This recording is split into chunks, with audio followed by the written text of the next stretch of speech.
계명대학교 김영문 교수입니다. 오늘은 특허를 출원할 때에 유의해야 할 사항 10가지를 말씀을 드리겠습니다. 창업을 하게 되면 지적재산권을 출원하게 되는데 특허, 실용신안, 디자인, 상표 이 4가지가 이제 보통 우리 산업재산권이라고 해서 예비 창업자들이 가장 많이 접하게 되는 지적재산권인데 이런 특허를 출원할 때 어떠한 사항들을 유의해야 되는지를 10가지로 이렇게 말씀을 드리겠습니다. 자, 첫 번째는 제품의 출시 혹은 논문 출시보다 특허 출원이 우선이다라고 하는 것입니다. 즉 말씀드려서 이 제품이나 논문을 먼저 발표해서는 안 된다는 것이죠. 반드시 특허를 출원하고 난 이후에 제품을 출시하거나 논문을 발표를 해야 된다 하는 그런 얘기입니다. 만약에 그렇게 되면 만약에 제품을 먼저 출시를 하고 난 이후에 특허를 출원하게 되면 특허 등록이 되지 않을 가능성이 많습니다. 그래서 이것은 꼭 유의를 해야 된다 하는 것이고, 자, 두 번째는 의료 행위 발명은 특허 대상이 될 수가 없다는 것입니다. 예를 들어서 인간에 대한 수술 방법이라든지 또 치료 방법, 또 진단 방법 등의 의료 행위 발명은 산업상 이용 가능성이 없기 때문에 이 특허 출원의 대상이 되지 않는다는 점이죠.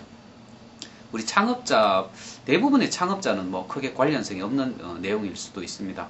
자, 세 번째는 특허 출원 전에 선행기술 검색은 아주 필수적이라고 할 수가 있습니다. 예를 들어서 먼저 누가 특허 출원을 한 사람이 있는지, 특허 등록이 된 경우가 있는지 이것을 먼저 검색을 해보는 것이 시간과 비용을 절약하는 것이라고 할 수가 있겠죠. 그러면 어디에서 검색을 하느냐? 키프리스 서비스라고 하는 사이트가 있는데요. www.kipris.or.kr입니다. 한 번 더 불러드리겠습니다.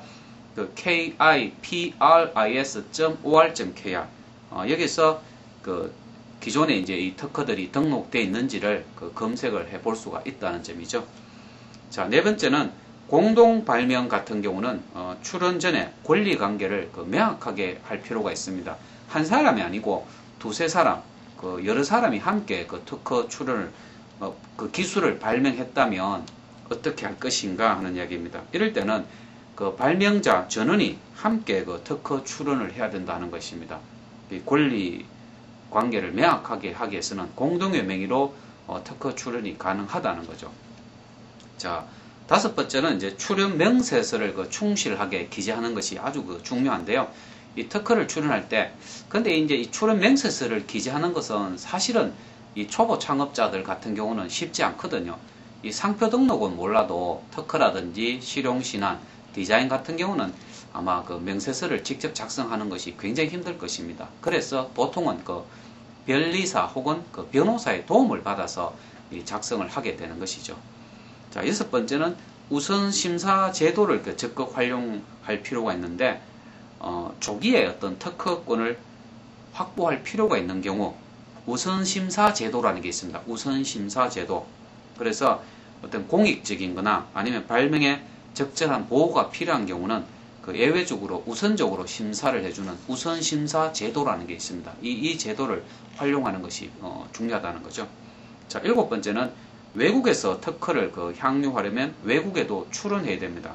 이 특허는 쉽게 말씀드리면 속지주의라고 해서 특허를 출원한 나라에서만 보호를 받을 수가 있습니다. 그래서 한국에서 출원한 특허는 한국에서만 보호를 받는 거죠.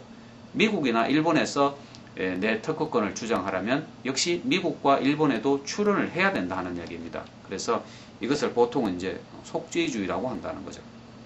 자, 여덟 번째는 해외 출원에도 기한이 있다는 겁니다. 일반적으로는 국내에 출원을 하고 난 이후에 1년 이내에 해외 출원을 해야지 된다는 거죠. 그래서 국내 출원일로부터 1년 이내 해야 되고, 만약에 국내 출원일로부터 18개월이 지나가면 국내 출원이 공개되게 되죠. 그렇게 되면 해외에 출원하더라도 특허를 받을 수가 없습니다. 그래서 꼭 명심할 것은 국내에 출원한 이후에 1년 이내에 해외도 출원해야 된다는 사실입니다. 자, 아홉 번째는 정부의 지원 정책을 좀 적극적으로 활용하라, 이런 말씀을 조금 드리고 싶은데, 예를 들어서 한 3가지 정도 정부 정책이 있습니다. 출연료 등 수수료를 면제하거나 이 감면받는 제도가 있습니다. 예를 들어서 중소기업이라든지 학생 등의 어떤 출연료, 또 심사 청구료, 또 최소 3년분의 등록료, 이것을 감면해주거나 면제를 받을 수가 있거든요. 그래서 중소기업, 보통 창업을 하면 이제 중소기업이 해당되는 경우가 많은데 반드시 좀 확인을 해 보시면 좋을 것 같고, 두 번째, 해외 출연 비용을 지원해주는 그런 제도도 있습니다. 개인이나 소기업이 그 해외 특허를 출연하는 경우에 이 출연 비용을 지원해주는 제도가 있고요. 세 번째는 그 특허 교육이나 상담을 무료로 받을 수가 있는데, 현재 전국에 27개 장소에 지역 지식재산센터라고 하는 것이 있는데, 지역 지식재산센터, 이 특허청 홈페이지에 소속 그 유관 기관을 참조하시면 되거든요.